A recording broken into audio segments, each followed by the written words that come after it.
Assalamualaikum warahmatullahi wabarakatuh. Hai sahabat Isanesya Belajar, apa kabarnya kalian hari ini?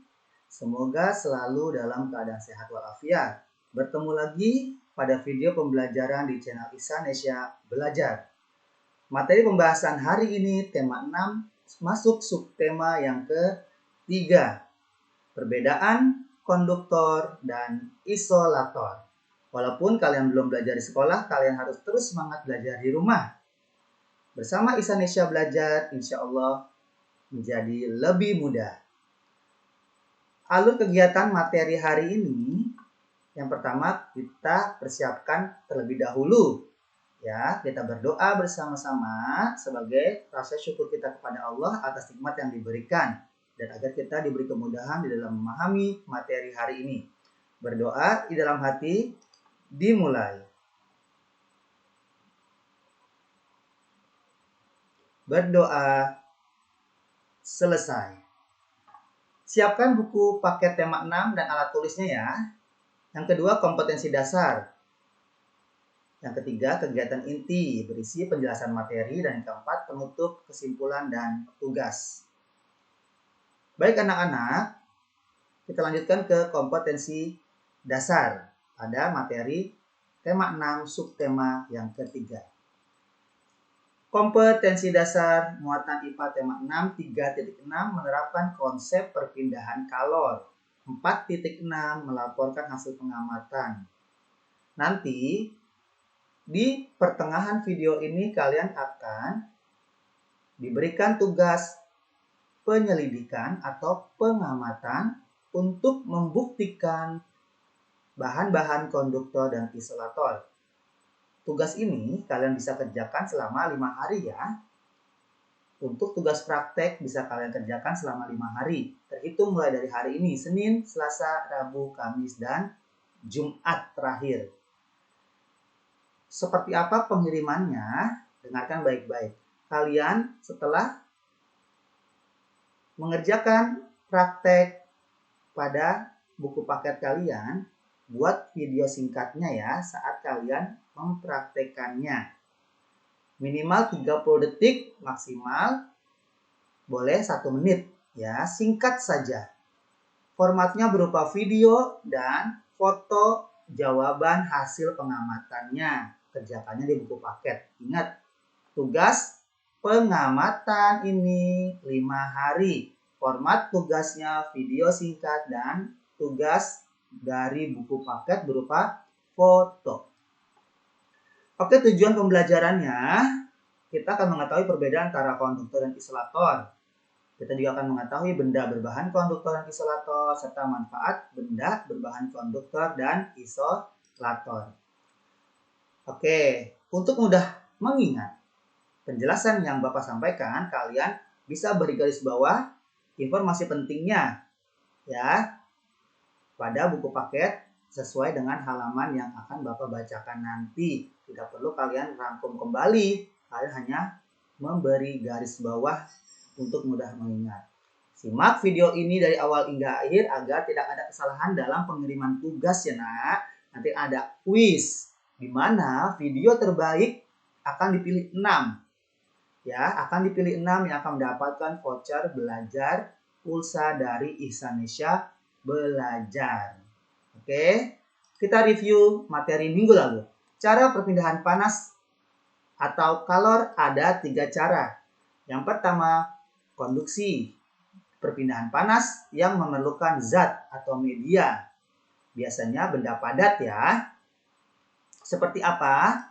Seperti gambar ini ketika kita memanaskan sebatang logam di atas lilin. Lama-lama panasnya dari lilin, dari api yang di lilin ini ya, akan merambat ke logam tersebut lalu ke tangan kita.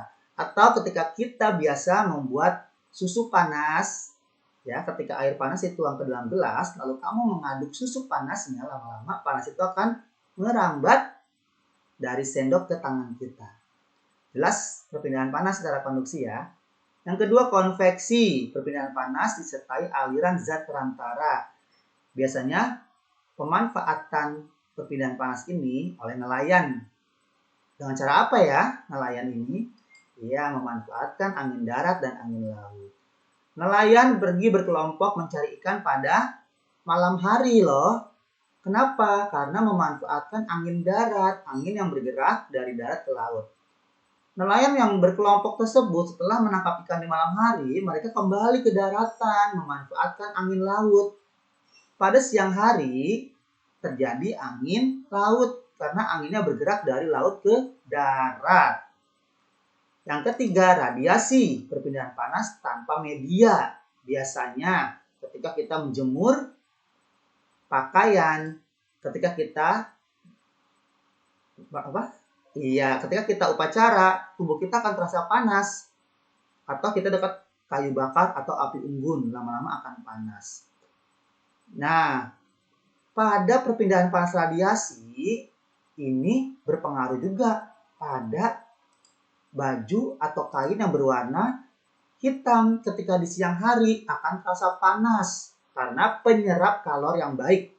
Sedangkan warna putih pada siang hari yang dapat memantulkan panas yang baik. Berbeda kalau pada malam hari, nak. Malam hari orang yang memakai baju warna hitam akan terasa lebih dingin dibanding orang yang memakai baju berwarna putih. Bisa kan membedakannya sekarang? Oke, mudah-mudahan kalian bisa memahaminya dengan baik. Jadi, inilah review materi minggu lalu. Halaman 72 dan 73. Kita masuk ke kegiatan inti. Masih ingatkah kalian bahwa panas mengalir dari tempat yang panas menuju tempat yang lebih dingin? Ada perantara atau media yang dapat menghantarkan panas dengan baik dan ada yang tidak baik. Contoh, penghantar panas yang baik adalah logam, apalagi kaca. Ya, itu penghantar panas yang baik.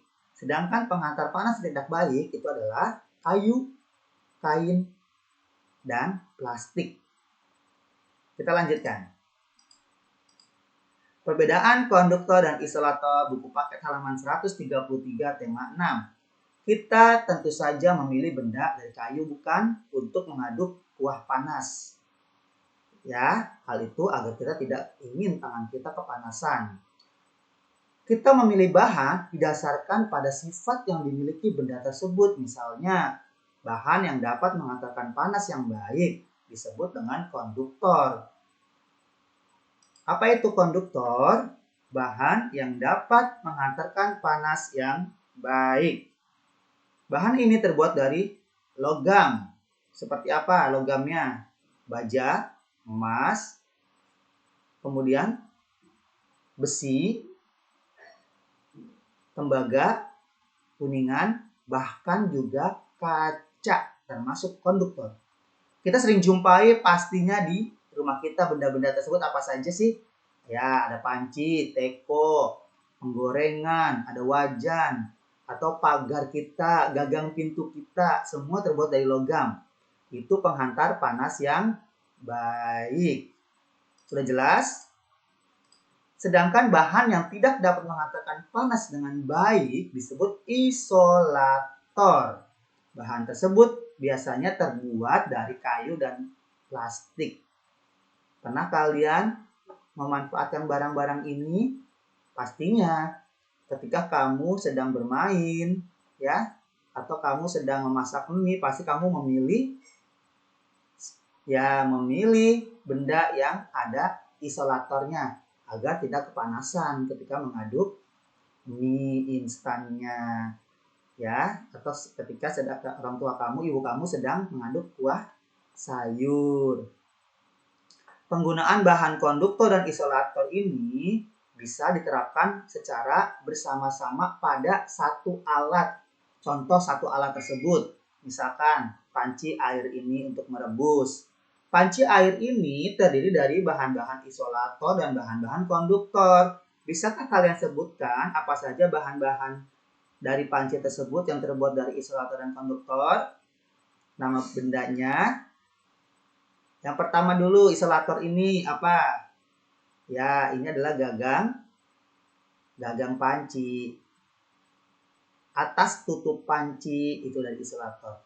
Sedangkan dua bahan yang konduktor yaitu wadah panci yang terbuat dari logam, dan penutup panci yang terbuat dari kaca, termasuk konduktor. Sudah jelas?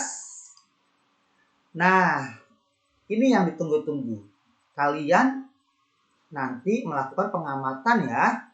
Buktikan benda-benda yang bersifat konduktor dan isolator. Buka dulu buku paketnya halaman 136. Sudah dibuka? Oke, tugas kamu. Ini tugas yang pertama ya, waktunya 5 hari. Kamu mengirimnya dalam format video singkat dan juga foto jawaban hasil pengamatan kalian.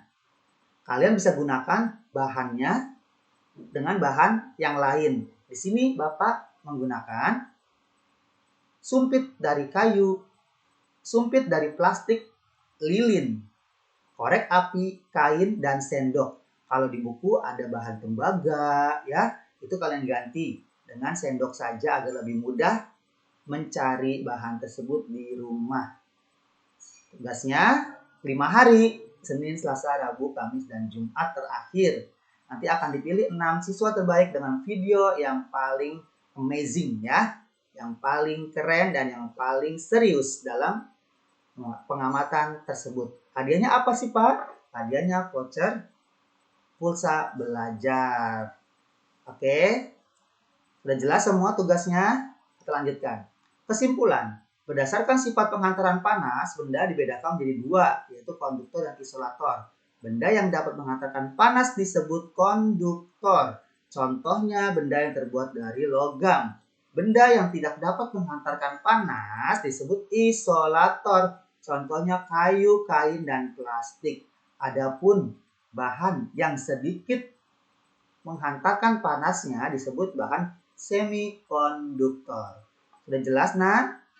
Baik, kita masuk ke evaluasi ya untuk mengukur kemampuan kalian dari materi subtema ketiga ini. Evaluasinya adalah kerjakan latihan akhir subtema 3, bagian A halaman 184, nomor 6 sampai 10, bagian B 187, nomor 2, bagian C 188, nomor 2. Ini tugasnya sampai besok ya, jam 4 sore ditunggu waktunya untuk mengerjakan. Ingat jangan sampai salah kirim. Jawaban insya Allah ada pada penjelasan yang telah Bapak sampaikan barusan. Oke, sudah jelas semua. Tugasnya ada 2. Tugas pengamatan waktunya 5 hari. Yang dikirim apa nak? Video, lalu ya foto jawaban dari pengamatan tersebut. Yang kedua, tugasnya adalah evaluasi ini, latihan akhir subtema ke-3. Terima kasih sudah menyimak video pembelajaran ini. Semoga bermanfaat dan wawasan kalian semakin bertambah. Amin ya rabbal alamin. Sampai bertemu pada video pembelajaran berikutnya di channel Isanesya Belajar. Alhamdulillah, mari sama-sama kita tutup dengan baca hamdalah bersama-sama. Alhamdulillahirabbil alamin. Terima kasih, sampai bertemu minggu depan dengan Isanesya Belajar. Wassalamualaikum warahmatullahi wabarakatuh.